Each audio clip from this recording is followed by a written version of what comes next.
Добрый день, дорогие друзья! И мы продолжаем серию наших интервью о практиках переселенцев из русскоязычной среды, из русскоязычных сообществ на территорию Кыргызстана.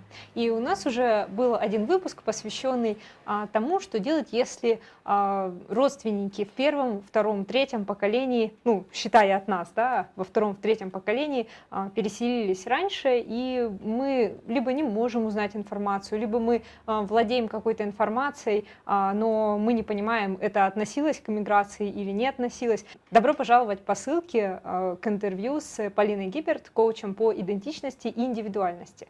Но сейчас у нас не тот случай, у нас случай, когда наша гостья помнит свою историю и будет рада с нами поделиться. У нас в гостях Ася. Здравствуйте, Ася. Здравствуйте. Расскажите немного о себе, чем занимаетесь? Я занимаюсь преимущественно вокалом. Я преподаю вокал, у меня своя онлайн-школа вокала.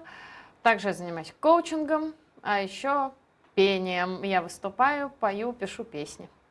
Очень интересно, насколько мы знаем, ваши предки переселились на территорию Кыргызстана. Да, ну, можно и так сказать, что и я несколько раз переселилась на территорию Кыргызстана, потому что я родилась в Москве, а потом переехала сюда в детстве, и потом еще меня помотало по миру, и вот сейчас я снова здесь, и, наверное, меня еще помотает. При этом родственники мои, можно сказать, уже отсюда, ну, то есть другие поколения переселились сюда, и получается, что у меня на этапе прабабушек и бабушек уже родственники получили. Ваши детские воспоминания. Когда вы в детстве переселились, впервые увидели Кыргызстан, что-то бросилось в глаза? Если честно, я не помню, когда я впервые увидела Кыргызстан. Скорее всего, это было в таком детстве а-ля в 2-3 годика. Я вообще этого не помню. Может, в годик. Но когда мы уже переехали, мне было 5-6 лет, я помню клубнику. Вот что я помню хорошо, что как-то, видимо, в Москве было голодно, я не знаю. Это 90-е, наверное, это было так, потому что мне в память врезалось, что было очень много клубники с дачи у бабушки с дедушкой, и прям как это благодать. И я такая, боже мой, это рай. Тут есть клубника, тепло, жарко. Вообще зашибись. Очень интересно. Ваши предки жили в Москве и потом переселились сюда. Чем они занимались здесь и там? Или да, не совсем так. Ага. Получается, мои родители местные, но они оба уехали в Москву учиться в университетах, и там, получается, остались. Ну, как сказать, то есть они прилетали сюда, в Бишкеке родилась моя старшая сестра, например, а я родилась в Москве. Вот так просто вышло. То есть в целом семья уже была местная отсюда, а теперь наоборот. То есть теперь у меня папа москвич, получается, у него там наша московская семья, а мама вернулась сюда тоже. И мама местная. Очень интересно. Чем занимаются ваши родственники? Ой, моя мама преподает в УЦА психологию, как и мой дедушка преподавал в УЦА психологию. И мой папа актер, он служит в театре «Модерн» в Москве, ну а также иногда снимается, озвучивает, очень много он записывает аудиокниг. Вот как-то так. Интересно.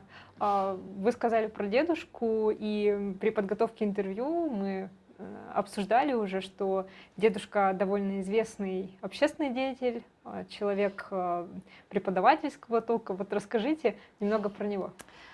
Да, у нас такой именитый дедушка, я бы сказала, Арон Абрамович Брудный. Получается, он родился уже здесь, то есть прадедушка переехал сюда, чтобы тут делать мединститут и лор отделение, больницу. Его портрет я увидела у нас в республиканской больнице. Я не знала тогда даже его историю. Просто вижу, висит портрет и думаю, о, похож на моего деда. Подхожу, а это мой прадед, оказывается, висит вот там, где лор крыло в республиканской больнице. И очень я так удивилась, приятно. И что-то как-то в семье у нас не принято друг другу рассказывать историю семьи. И вот так вот я узнала свою историю. Он переехал из, получается, Латвии, но тогда это была еще вроде как даже Российская империя, когда прадедушка переехал в 25-м примерно году. В 22-м, может, это уже не Российская империя, значит. Ну, в общем, что-то там уже, да, Советский Союз. уже Советский Союз. Родился он, все, я поняла, родился он, была Российская империя, переехал он, да, уже был Союз, точно. И получается, что он тут что-то начал уже строить, делать, и встретился, сначала он переехал в Фергану, встретился с моей прабабушкой, там поженились они, и потом перебрались, получается, во Фрунзе. И тут уже родился мой дедушка Арон Абрамович, ну, вот уже здесь. И получается, кажется, в 1937 году родился дедушка, если я не гоню, но могу и прогнать, если честно, с годами.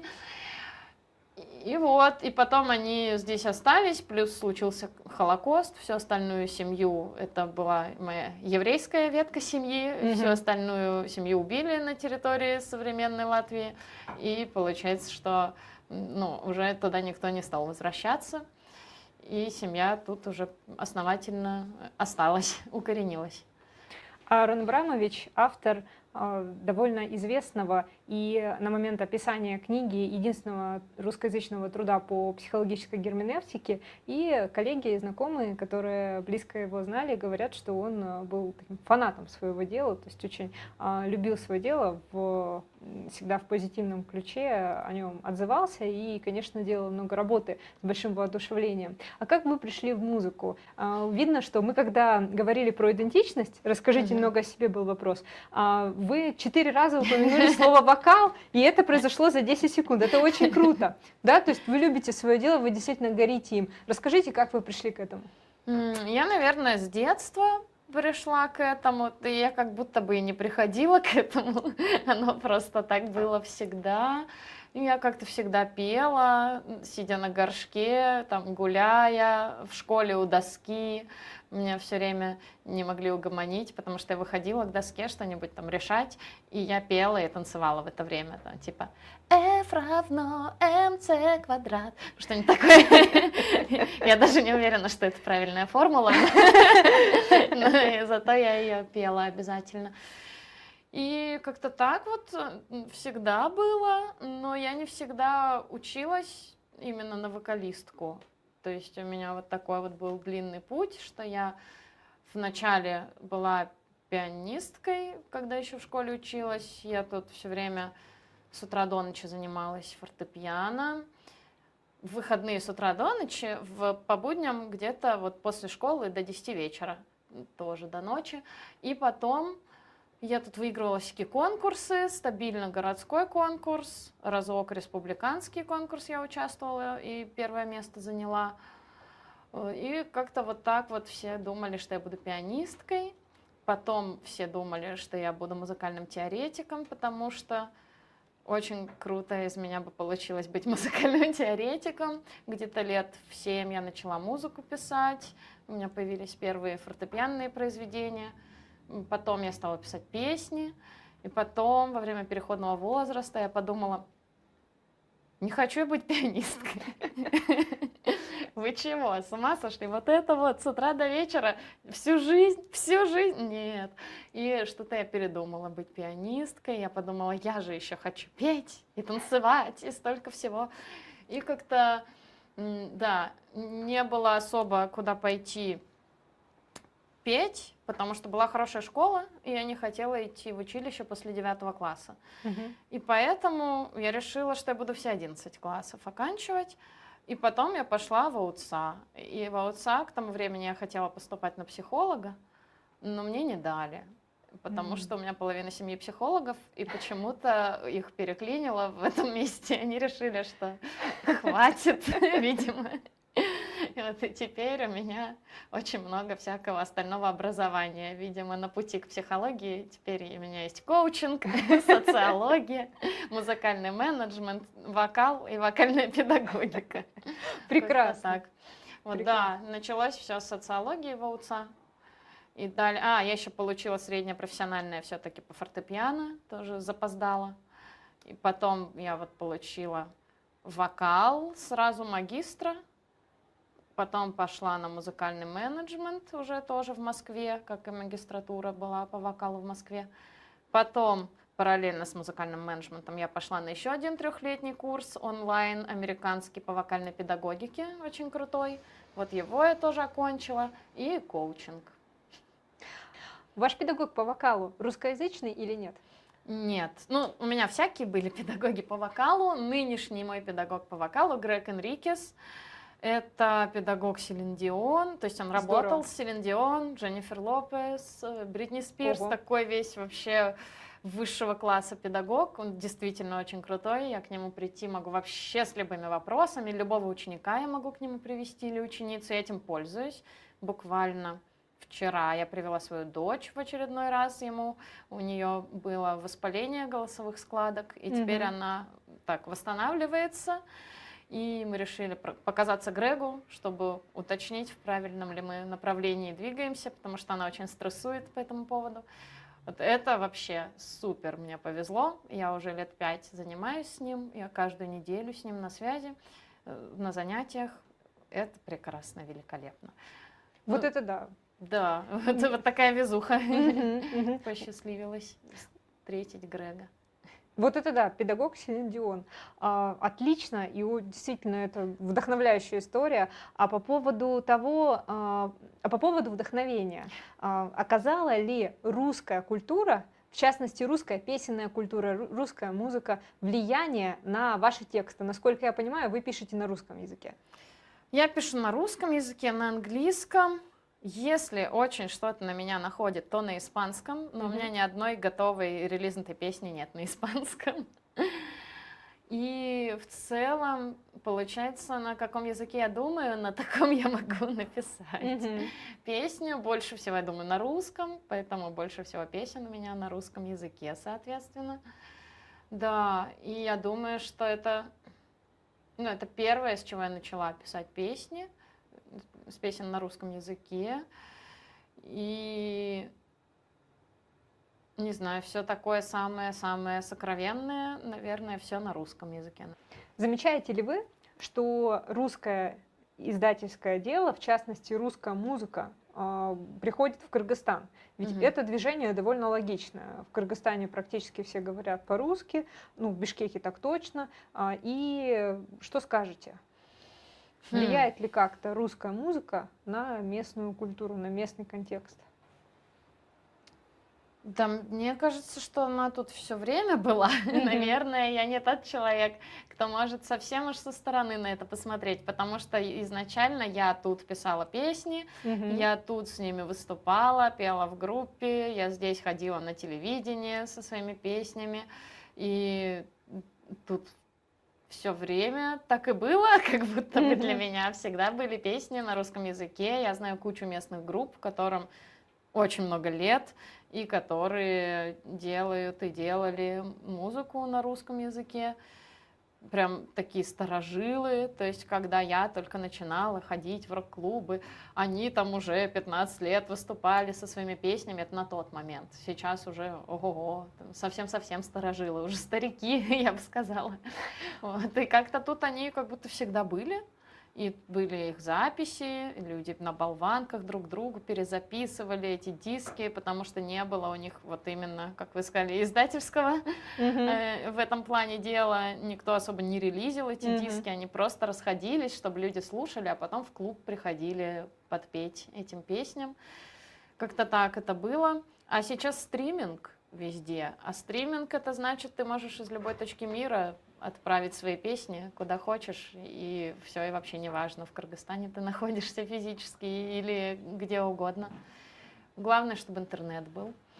Поэтому, да, прям какой-то в этом плане сдвиг произошел, мне кажется, глобально.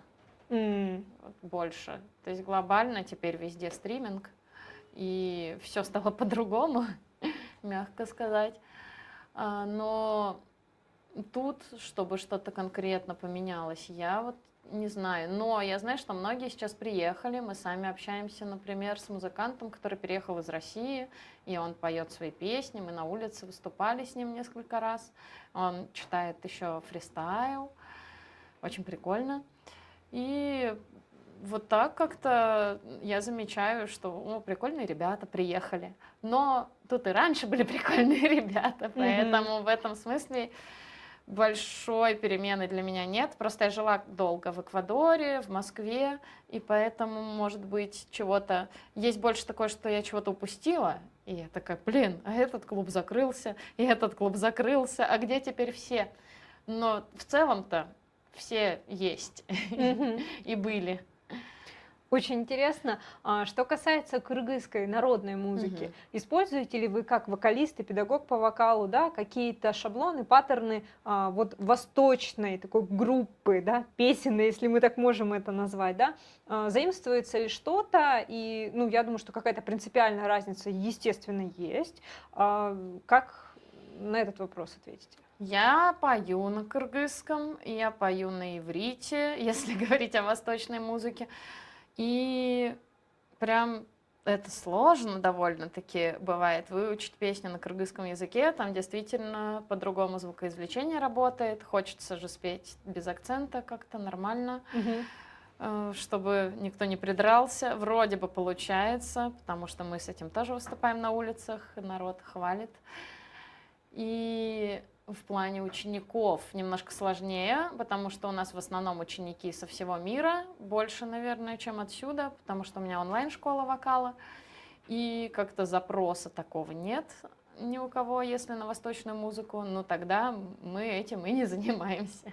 Но если кто-то придет с запросом, я много чего могу им подсказать в этом смысле.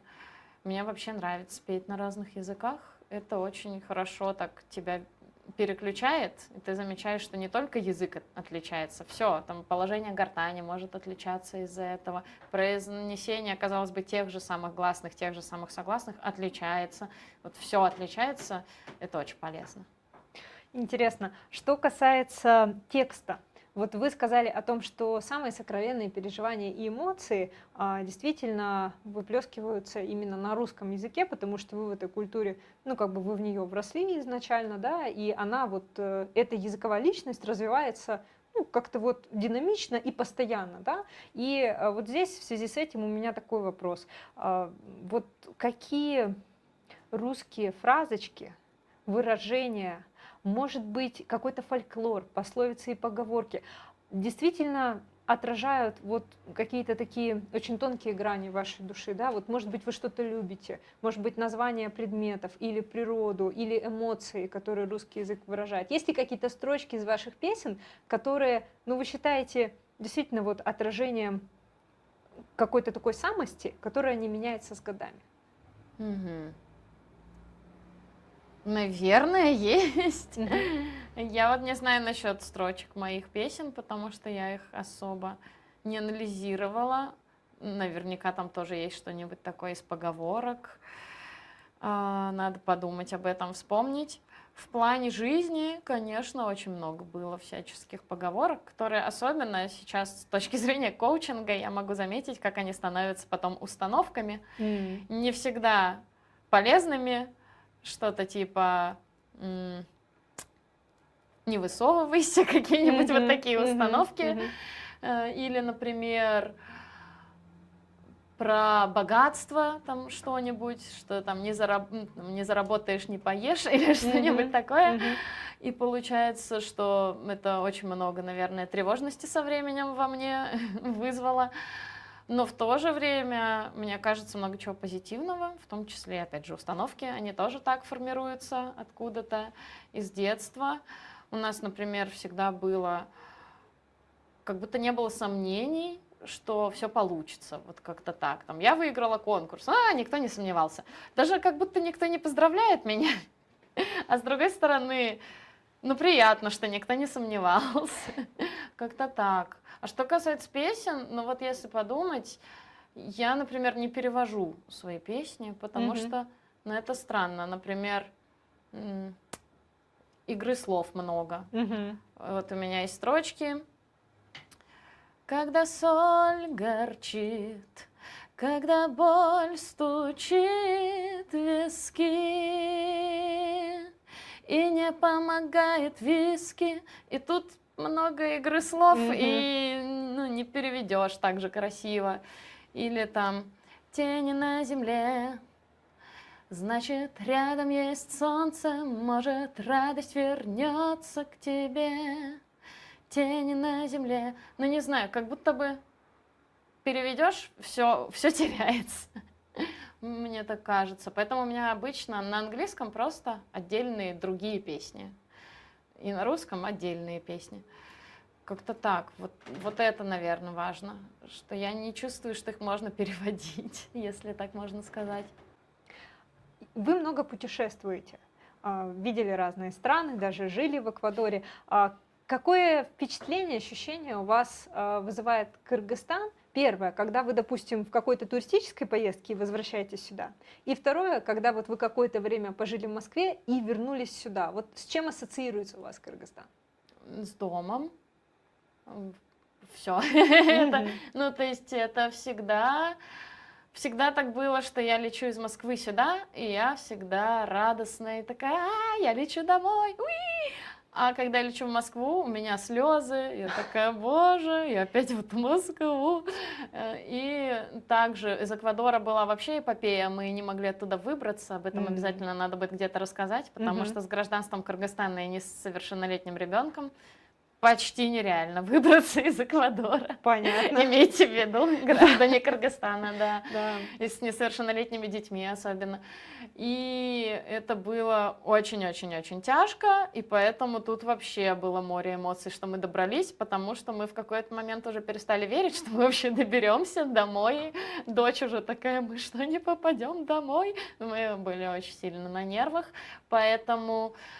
Тут прям просто восторг был, и это абсолютно дом. Я из-за этого очень сочувствую тем, кто был вынужден покинуть свой дом, не потому что они, как я, такие, я попутешествую туда, я попутешествую сюда, а прям вот не могут вернуться.